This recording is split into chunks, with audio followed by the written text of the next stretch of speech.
mahalaga ang ating kalusugan ng isip. Nahihirapan na ako mag-aral. Hindi na ako nakakasabay sa mga klase ko. Eh naku, nag-aaral ka na nga, nahihirapan ka pa. Isa ang ating mga magulang sa nakakaapekto sa ating kalusugan ng isip.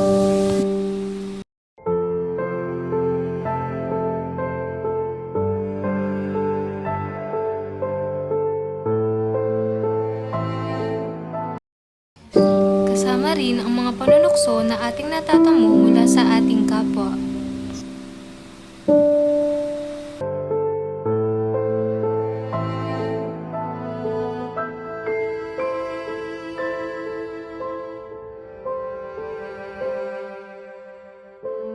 Ang pagkakaroon ng hindi maayos na buhay dahil sa kakulangan ng pera. Lagi nating bigyan ng pansin ang bawat isa dahil hindi natin alam sa likod ng mga ngiti nila, milyong-milyong problema na pala ang dala-dala.